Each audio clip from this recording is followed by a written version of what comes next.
นั่นมันบ่เยี่ยม10 คูณ 100นะแม่น10 ใบแม่โอ้ยก็ยังให้นี่ยอดก่อนนะบ้านนี่เป็นประตูคู่แม่นบ่แม่นประตูทางเข้าประตูคู่ตีคู่4 ใบเลยบ่ประตูคู่นี่ประตูคู่นี่มันแยกเนาะใจลูกอันนั้นมีดู3ใบนั่น80 คูณ 2 เมตรไปเป็น80 คูณ 2 เมตรเนาะประตูคนก็สิตกครบบ่ได้เนาะโอเคจับน้องน้อยมาเงินเอาเงินไผกระจับให้ยืนให้ไปจะใช้เงินเราสร้างว้าวไปพระช่างใช้พระช่างบ่ทันเฮ็ดหยังเงินเจ้าเขาแล้วซื้ออุปกรณ์ให้จะมอบให้เราแล้วบาดขึ้นเงินน้องน้อย2 3 4ว่าให้พ่อมานอนอยู่นี่จากฝนเต็มที่แล้ว7 8 แสนให้เราให้จะมอบให้เราเครื่องบ่อุปกรณ์บ่ว้าเงินเจ้าแต่ชุดเจ้าเสร็จอะไรก็ซื้อแต่ขอนำเล่าพอแล้วเงินเราเนาะนี้บอกนี่ยังบอกว่าใช่นี่นะครับพี่ช่างเป็นเงินเหลือจากซื้อพวกอันนั้นแหละซื้อบล็อกเงิน9,000นั่นแหละเหลือจากซื้อบล็อกซื้อยังกะสีมอมให้เจ้าบุญเลยไปจะซื้อปูนเด้อเนาะมีแต่ว่าจังได้ก็ให้เจ้าขอบคุณกับคุณทางเมย์เพิ่นเด้ออีกเท่านึงโดยผู้ใหญ่ใจดีทางต่างประเทศเขาจะให้เจ้าหาแล้วไว้น้องน้อยแล้วก็ผู้ได้เงินนั่นแหละอันนี้ก็มองเข้าใจหลายๆเด้อผู้ใหญ่ใจดีหรือว่าแม่ใหญ่ใจดีที่อยู่ต่างประเทศขอให้เจ้าอยู่ดีมีแห้งมีคนเบิ่งคนแย่งความเจ็บจะให้ได้ความไข่จะให้มีถูกขอให้เจ้ามันเจ้ายืน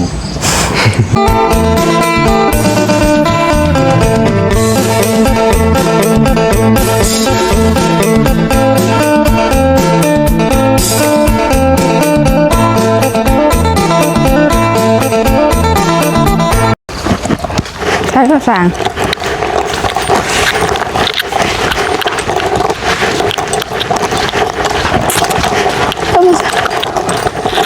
ขอทางได้จดรายการอันนี้บ้านไฟตูเห็นปะบ้านไฟตูโอ้ยคือบอกไฟตูเหรอจดรายการบ้านตูว่าใส่ลูกกรใส่ยวงแมนไปฝุ่นบอกไปฝุ่นก็ได้ไปเตียงน้ำเพลินก็ได้ไปมีเพิ่นบ่มีปุ่มบ่จี้เจี๊ยเด้คันบ่มีเลยเอานี่ก็ได้เราตัวซับจดก็ได้แต่จะบอกมาว่ามียังเนี่ยแต่มานั่งพุ่นก่อนเอาอย่างน้อยพอดีมื้อนี้ก็อยู่เพื่อนน้อยๆแต่เนาะพอดีน้องบ่ใส่ก็สิให้ทางผู้สร้างเพิ่นจดรายการประตูก่อนเอามันใส่ยังนี่จักวงพี่น้องจักบานหั่นน่ะคนนึงเบิดก็ทักทายสบายดีเด้อพี่น้องได้สบายดีสวัสดีพ่อแม่พี่น้อง FC เบิดสุขคนเนาะก็พอกันกำลังพัดใส่อีกคือเก้าอยู่ที่ตอนนี้น้อยแจ้งอยู่บ่เบิดกันบ่นะบ่เบิดนั่งเลยนี่ก็ได้ละโอเคสบายดีกับน้องเฮ็ดเวียกสบายดีเจ้าสบายดีโดย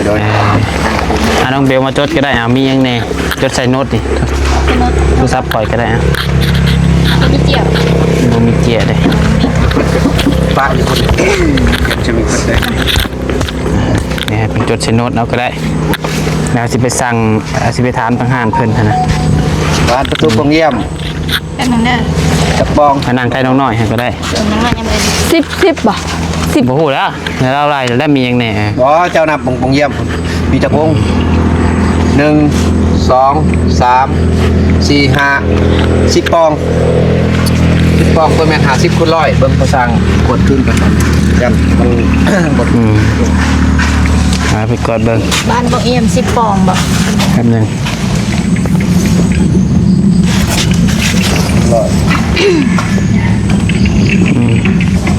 ให้เราไปแทกคืนเป็นไง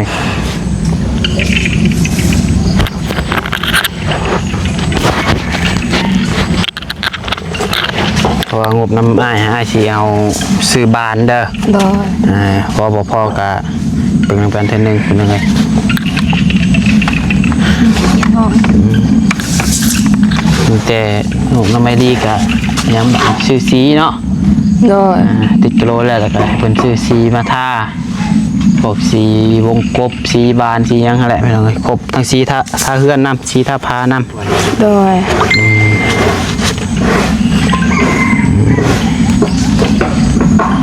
สีมืดๆ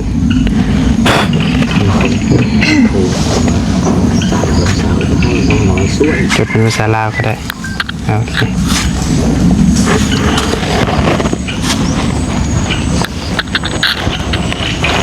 บ่มีเจียที่น้องมาใส่กระถือเจียสติกกระเป๋าอยู่แต่ว่ามันอันนั้นเป็นยังไงกระเป๋ามันเต็มก็เลยบ่ถือนี่แล้วกำหาบ่เห็นนี่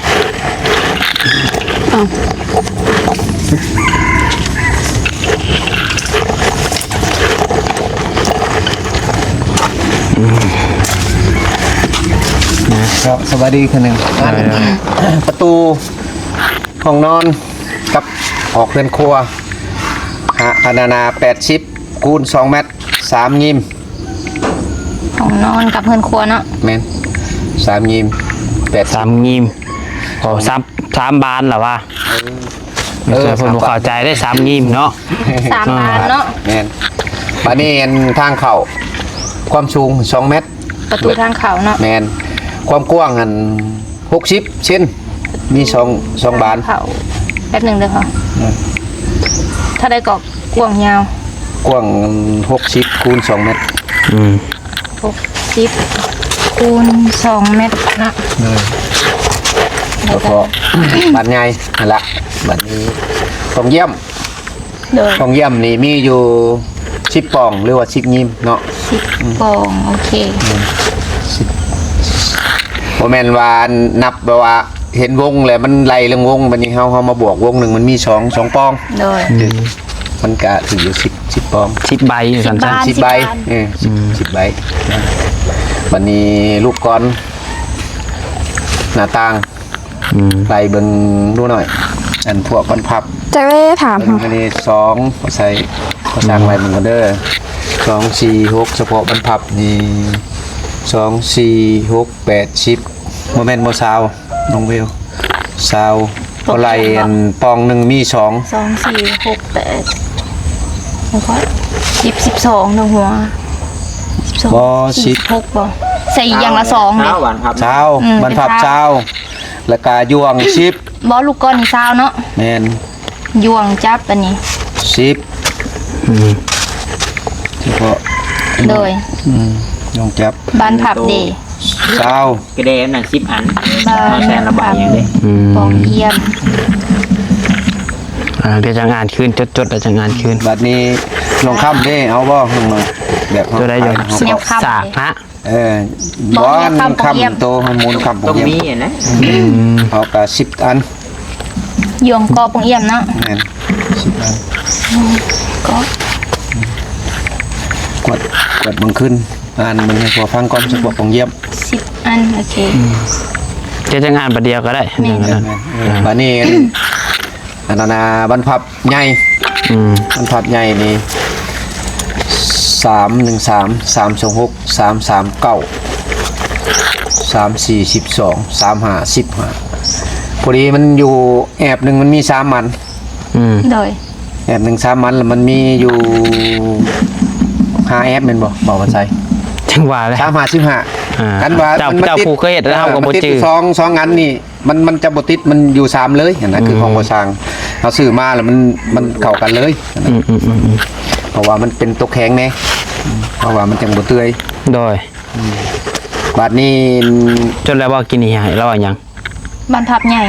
15บ่ กันสิว่าว่า5คู่หั่นแหละ5คู่5คู่หรือ5แอบนะ สรุปหาคู่คือหาแอบ หาอะไรเป็นแอบเอาเอ้ยอะไรเป็นอันอะไรเป็นอันมันจึงง่ายเวลาไปซื้อนะเขาจึงไล่ให้ถือนะ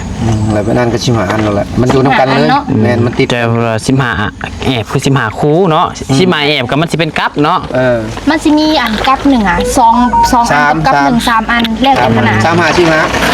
โอเค แบบนั้น โอ้ยว่าจิไปอันนั้นยาแล้วว่าตาขาวนี่ ได้ไม่บ่อันนี้ยวงดึง ยวงประตูใหญ่เนาะ นอกใน โดย 2 4 6 8 10มัน 10 อัน รายกร ไรก่อน ใส่ได้หน่อยใส่ช่องบ่เลยใส่1แนวละ อันละนึงอันนั้น นั่นละ1เนาะ ลึกเทิงหนึ่งลุมหนึงบ่ โยคันว่า แนวมันแหละ ใช่มันก็ใช้10อันแล้วละคันว่าแนวคอนเบิ่ง2 4 6 8 10อันลูกก่อนตัวใหญ่เด้อบ่ตัวน้อยหูช้างนี่ใส่ทางใดน้องน้อยใส่ทางเข้าหรือทางบ้าน ใช่ จักบ่หูช้างมันเป็นอันนี้เด้ ผู้สร้างแนวหลอกกระแจเด็ก เอากระแจซบใส่หลอกประตูห ใส่ น้า คู่หนึ บ้าน งใส่หลังบ้านก็ได้ ผู้สร้าง เข้าใจดอกอันนี้มันมาพออธิบายมันเธอเข้าใจเห็นก็ ใช้งานก็พอ ใส่คู่หนึงก็พอแล้วใส่หลังบ้านก็ได้ อันหนึ่งนะ ดีไปดีมากเพิ่นใส่กุญแจไว้ เบลเพิ่นพอเข้าใจอยู่เพราะว่าเพิ่นเคยเรียกอยู่ชุมพร ลายไม่ได้อยู่ อ๋อ จะให้ เบิ่ ผู้ ง ส ก ร้า ด ง ขึ้นบัดนี้ตัวใดยังบ่เบิดเพราะว่าคันเช้าสิใส่เล็กสากประตูใหญ่ใส่บ่แบบเอามันใส่บ่ชื่อมาให้ เพิ่นไฟฟ้าหาบ่ ฟ้า เล็กเล็กสากบ่ ของประตูนี่แหละประตูใหญ่ ใส่บ่ เลย จดไปโลด โอ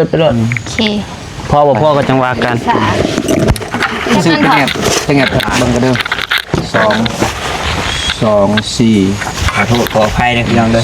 ป้วนเปลี่ยนไปป้วนเปลี่ยนมาเท่านี้ 8 10 12 14 16คนที่18นะ เร็ว 18 อันเนาะ แม่น โต เลย ประตูใหญ่บ่ แม่ เล็กสักประตูใหญ่ กระป๋องเยี่ยมบ่ใส่ก็ได้ เอี่ยม เนาะ บ่ใส่ อ๋อ เขา บ่ บ่ ใช่ ใส่ ผมเยี่ยมให้สิคน บ่เตือนเนอะ บ่ได้ใช้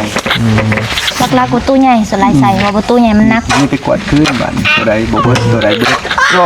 โอ้ย เนาะไม่ โอเคครบแล้วบ่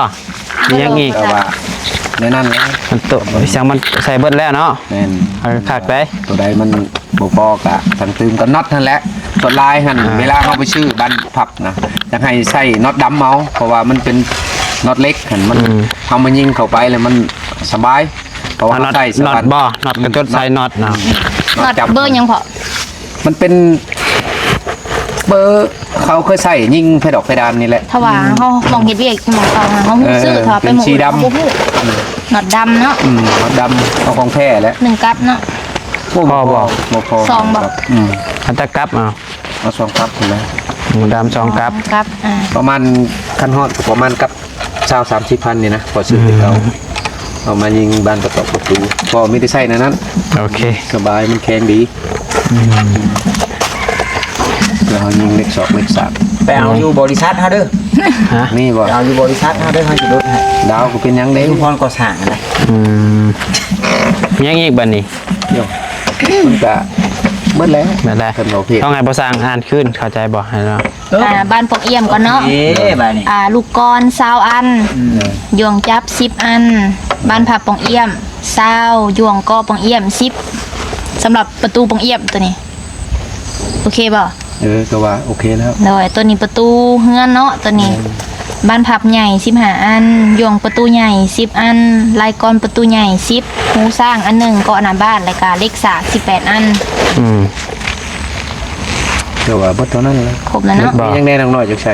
บ้านได้บัดนี้บ้านนะจดแล้ว บ้านขนาดบ้านปองเอี่ยมเด้ โอ้หา ยังบ่ได้จดบ้าน ยังเบิ่งเด้อ จดบ้านซื่อ ร้อย บ้าน น่ะจดแต่อุปกรณ์อันนั้นมันบ่ เอี่ยม10 คูณ100เนาะ แม่น10ใบแม่โอ้ยก็ยังให้นี่หยอกก่ เอี่ อย น มหน้าบ้านนี่เป็นประตูคู่แม่นบ่ แม่น ประตูทางเข้าประตูคู่ ตี ๆกู อันนั้นน่ะ 4ใบอยู่เด้นี่ บ่ประตูคู่นี่ ประตูคู่นี่ มันแยก ยัง แท้ บ่ เนาะ เข้าใจลูกอันนั้นน่ะ อ่ามี มีดู3ใบนั่น80คูณ2เมตร เออ เออ ไปเป็นไป 80คูณ ประตู 2เมตรเนาะ ประตูอันห้องนอนจะว่าง่ายกะตัว80คูณ2เมตรนะ แป๊บๆเดี๋ยวจะพาเขาไปแก้ตัวนี้ก่อน เอาแต่ละอันมันจะบ่ลง ห้องนอน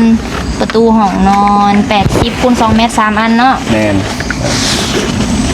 แล้วก็ประตูใหญ่วันนี้ ทางเข้า2 เมตรคูณ60 ประตูใหญ่ทางเขา2 เมตรคูณ60นะ60คูณ2เมตรนั่นแหละอ่า คนเนี้ยตรวจกระตื่น เห็นเงานอน แล้วก็ประตูใหญ่ทางเขา60คูณ2เมตร1คู่เนาะประตูหน้าบ้านตัวนี้ ประตูห้องนอน80คูณ2เมตร3ใบเนาะแล้วก็บ้านปองเอี่ยม50คูณ100 10ใบแล้วก็น็อตดำ2กับตัวนี้ มียังอีกบอแบบนี้ ก็ได้ประตู ลูก คู่ กระแจเดี๋ยวเอาบอไปหรอก อ๋อแล้วแจ้ก็มันก็อยู่กับผู้สร้างนั่นแหละ บอได้ภาษาถ้าว่าซื้อหมองอื่นนะมันจะบริแทมมาได้บางอย่างอะมันแล้วแต่ห้าน ชื่อที่บ่ได้ใส่ตังแทน โมโหคอยกับคล้ายแต่ละเถื่อกับคล้ายแต่แง่ก็มีได้ลูกกระแจก็มี เอา นั่นก็เจน้ำห่านก็มี หรือว่าบ่แล้ว แจ้ เอา ไปนะเฮาใช้ผู้ช่างเลยเฮาซื้อมาใส่ก็ได้หรอวะน้องดิ ก็ได้เป็นหยัง แต่บักรุ่นคือกองใส่ผ้ารุ่นคือน่ะของผู้ช่างมันยังซื้อไว้มันชื่อรุ่นของเทียมหั่นมันบ่จักโดนได้มันผัดเข้าขี้เมียงคล้ายพวกน้องน้อยนี่โอ้ยยันไห้ ครบแล้วบ่ครบแล้วบ่ จังหวะเบิ่งที่สิครบแล้ว ประตูคู่หาแล้วเนาะ แม่น ตู้คู่ใหญ่นะบ้านเอาแล้ว อ่านขึ้นอีกวันหนึงเอาเพื่อความแน่ใจ เลยบ้านจำพวกบ้านปองเอี่ยมเนาะลูกกรซาวหยวงจับ10บ้านผับซาวหยวงกอปองเอี่ยม10 แล้วก็ประตูเงินครัวกับห้องนอนแม่นบ่รวมกับประตูหน้าบ้านบ่พอ แม่ ตัวนี้ นี่นะห้องนอน2อันแล้วก็ประตูหลังบ้านนั้น1เป็น3ตัวนั้นนะ ตัวใหญ่บ่ได้รวมกันบ่ บ่ ตัวต่างหาก โอเคจ้ะเนาะ3บ้านเนาะบ้านพับใหญ่15อันหยวงประตูใหญ่10อันรายกรประตูใหญ่10หูสร้าง1อันแล้วก็เล็กสาย18อัน แต่อย่าลืมตัวฮะ60คูณ2เมตร2ยิ้ม2ใบนั่นแหละ หน่อย ทางเข้าจดกำลังก็ได้บ่เข้าใจเพิ่มเติมกระทู้มาพอขึ้นยาก ครบบ่ นั่นก็ชี้บานนี่ชี้บานประตูชี้ท่ามงกบ สีแล้วตัวนั้นเดี๋ยวจะค่อยว่ากันตัวน่ะเอาเป็นไอ้นี่แม่นตัวนี้เฮางบตัวนี้ก็จักสิพ่อบ่พ่อหั่นน่ะเบิ่งก่อน บ่ได้ง่าย ไปให้ห้านเพิ่นจดก่อน แม่นๆบ่ได้ง่ายได้บ่มันใช่เอ้ยของพ่อช่างก็ยังปู้แฮงขนาดกลับน้อยๆสีเห็นก็ยังบ่ได้พอบานใหญ่ โอเค ยังบ่ได้ทัน เดี๋ยวจะมาเฮาสิออกไปถามเพิ่นให้เลยว่ามันพวกปานพวกหยังมันตกอยู่เท่าใดให้เพิ่นจดให้ลองเบิ่งอ่า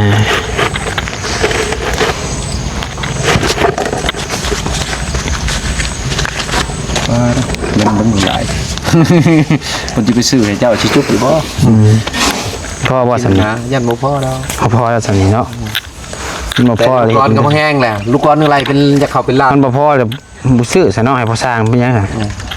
น้อย โดย นายช้าพ่อช่างสิไปซื้อปูนพอได้ก่อคนพระให้ผมทำเอาเงานอนแหละโมเมนต์เงานอนมันอยากจะนอนคืนบ่หิวนอนบ่คนก็สิตกล่ะ ครบบ่ได้เนาะโอเคจับน้องน้อย มอเงินเฮา เอาเงินไผกระจับให้หายยืนให้ไปจะใช้เงินเราสร้าง ว้าวไปพ่อช่างใช้พ่อช่างบ่ทันเฮ็ดหยัง ม เงินเจ้าเขาแล้วสิไปซื้ออุปกรณ์ ให้จะมอบให้เรา โอ้ แล้วบาทขึ้นมาเงินน้องน้อย พอให้พ่อมานอนอยู่นี่จากฝนเต็มที่แล้ว 7-8 แสน ให้เรา อย่างนี้ ให้จะมอบ เอาไป ให้ ซื้อ เรา เครื่องบ่อุปกรณ์บ่ ว้าเงินเจ้า แต่ชุดจะเสร็จอะไรก็ซื้อแต่ขอนำเล่า บ่ได้เงินเราเนาะ ตอนนี้บ่นี่นะยังบอกว่าใช่นี่นะครับพี่ช่าง เป็นเงินเหลือจากซื้อพวกอันนั้นแหละซื้อบล็อกเงิน9,000นั่นแหละเหลือจากซื้อบล็อกซื้อหยังกะ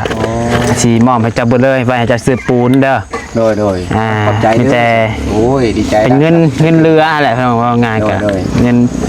ที่ว่าน้องบ่ใช้ซื้อบล็อกให้เพิ่นเหลือเลยว่ามอบให้เพิ่นไปซื้อปูนเองเพราะว่าเราว่าคันสั่งกับมันเพิ่นบ่ไปส่งเพิ่นต้องได้ไปแก้เอง แล้วรถไทยในเฮือนเขาบ่เฒ่าแล้วชื่อ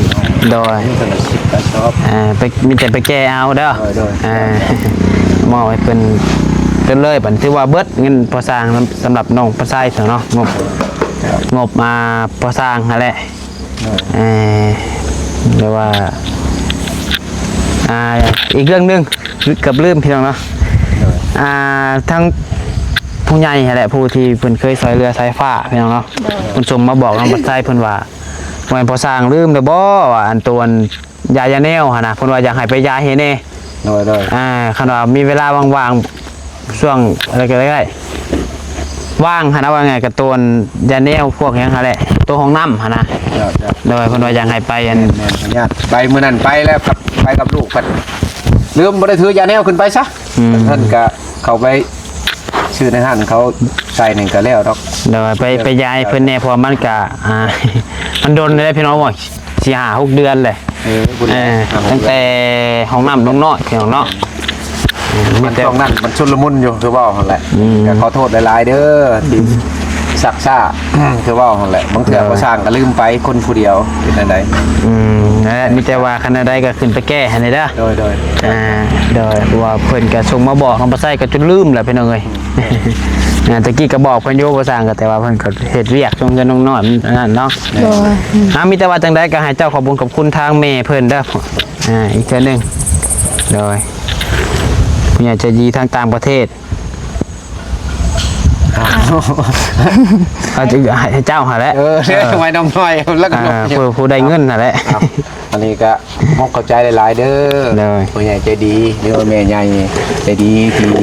อยู่ต่างประเทศขอให้เจ้าอยู่ดีมีแห้งมี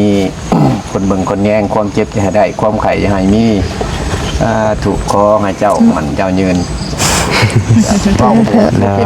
โอเคได้แล้วเนาะคือพวกนั้นก็เดี๋ยวภาษาสิไปเบิ่งพี่น้องเนาะไปมีแต่ว่าไปเบิ่งอุปกรณ์ในทั้งน้องน้อยก่อนพี่น้องเนาะแล้วก็จังหวะกันพี่น้องเลยโอเคไปโอเคพี่น้องเนาะมาตอนนี้ก็มาฮอดหานอ้ายพุ่นแล้วพี่น้องเนาะโอเคจะบริกรสิทธิ์พี่น้องเนาะได้ดีกว่าว่าอยากได้พวกอันนี้พวกบานปองเอี่ยมนะโอ้ขนาดเท่าไร50 คูณเมตรบอกเลยขนาดคูณเมตรเช้าคุณเป็นบอลประตูปองเอี่ยม50 คูณ 100แม่นมีอยู่ประตูปองเอี่ยมมีเนาะ10 ใบ10 ใบเนาะตกอยู่ใบ1 2,500,000ใบ2,500,000แล้วบอกแม่นมันเป็นไม่แคสโอ้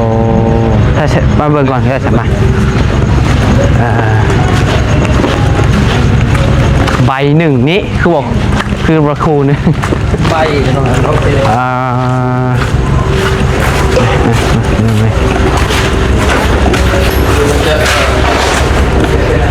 นี่ป่ะใบละ2,500,000มีโบเจอร์กับโบตังอ๋อตกอยู่ใบละ300 ไป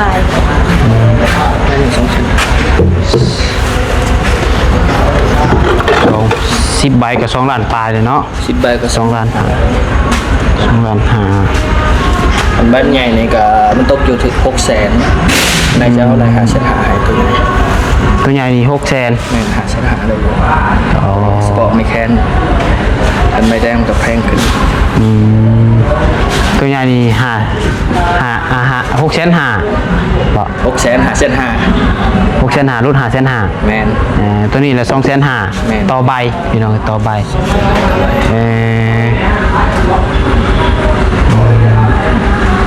ประตูใหญ่ทางเขา60 คูณ 200 60มีบ่น่ะ60เนี่ยบ่อยากมีมันมีแต่80เด้ตัวนั้นมัน80บ่จังว่าผลจดว่า60บ่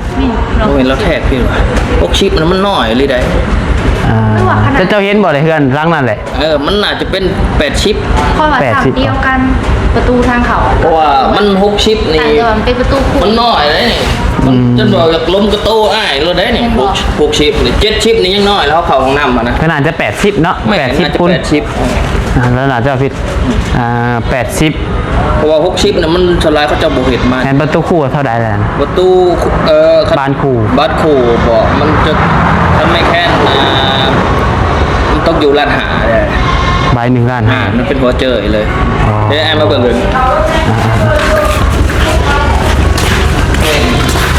เป็นนี่เออ อืม บ้านปูเป็นไง แม่นอันนี้ร้านหา แม่ราคามันจะถึงขนาดแมทชาวถึงบัตร60ตัวนี้ของที่เจ้าเป็นบ้านปูบ่ตัว60นี่ 60ประตูใหญ่ทาง หรือ เขา ตัวเดียว60 คนจดว่านี่ประตูใหญ่ทางเขานี่60คูณ200 เป็นประตูขู่นะตัว มันก็แมทชาวเลยแม่นแล้วจะเปิดคือว่าแมทเขาเป็นว่า60เยอะ60นี่คือแบบนี้ อืมโดย มึงเปิดแอร์แล้วเลยจ้ะ อ๋อ มึงเปิดโอ้ โอเคคืนสิบพอแล้วสบายพี่น้องเนาะ นี่คือเป็นไม้แดงมันจะแพงนะมันจะต้องอยู่3/8ตัวไม้แดง นี่มันจะแข็งหนาแบบแน่นไหมตัวนั้นมันเป็นไม้เนื้อบางเด้ไม้แดงเนี่ยแข็งหนา โดยโอ้สันเดี๋ยวถามราคาก่อนซะเนาะมีแต่ว่าเดี๋ยวสิมาสร้างอีกเทื่อหนึงเด้อซะเด้อไหนเพราะว่าเงินผมมีแต่4ล้านหนึงพี่น้องเอ้ย งบจำกัด เดี๋ยวบางเทื่อสิให้ทางไอ้รีเพิ่นมาสร้างซะซะเพราะงบทางเฮายันมันบ่พอหั่นน่ะคือว่าใบละด้านหนึงน่ะ เนี่ยจะเป็นลั่นสีได้อยู่ลั่นสี โอเคว่าไงคือตัวนี้นี่ด้าน4เนาะแล้วก็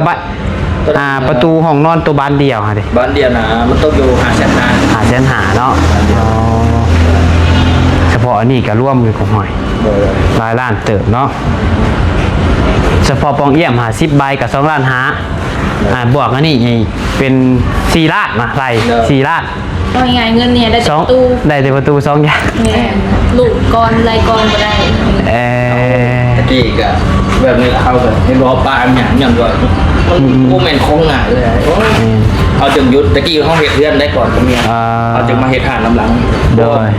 เมียชวนมุ่งราคาเนี่ยครับว่าเจ้าทุ่มเงิน300จะไปต่อบ่ได้แล้ว โอเคจ้ะ เจ้าอยู่จึกแล้วครับว่ามาเห็ดห่านดีกว่า โดยเดี๋ยวได้จังสิส่งหาอีกเทีนึงได้เด้อ โดย เข้าใจได้หลายจ้ะไปสาพี่น้องเนาะมีแต่ว่า เดี๋ยว มาถามราคาเพิ่นก่อนสาพี่น้องเลยเนาะโอ้ปองเยี่ยมนี่บาน2เซนใบ1 2เซน5พี่น้องเอ้ยใบ1พวกลูกกรมันก็มีครบอยู่นี่เนาะ แม่นครบ มีครบหมดเลยโอเคไปซะเดี๋ยวจังว่ากันซะพี่น้องเนาะเดี๋ยวเรามาใส่ขอตัวเดินทางต่อก่อนพี่นี่เดี๋ยวจังว่ากันเดินโอเคเพราะว่าอ้ายเพิ่นกับข้าวเนี่ยเพิ่นส่งเพิ่นข้าวไปส่งเครื่องเพิ่นพี่น้องเนาะถ้ามีแต่ว่าคลิปนี้ลำลาก่อนนะเพิ่นเด้อเนาะกะเดี๋ยวน้องบันไซกับสีช่างไว้เพิ่นเลยเดี๋ยวเบิ่งก่อนเพราะว่ามันยังมันกลายงบเดี๋ยวมันจะน้องพันสิเปลี่ยนเป็นชื่อซีซะ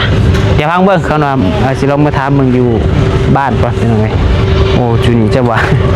เดี๋ยวก็เบิ่งก่อนเป็นยังไงเนาะจังว่ากัน มันสูงอะไร เดี๋ยวดีๆมีแฮง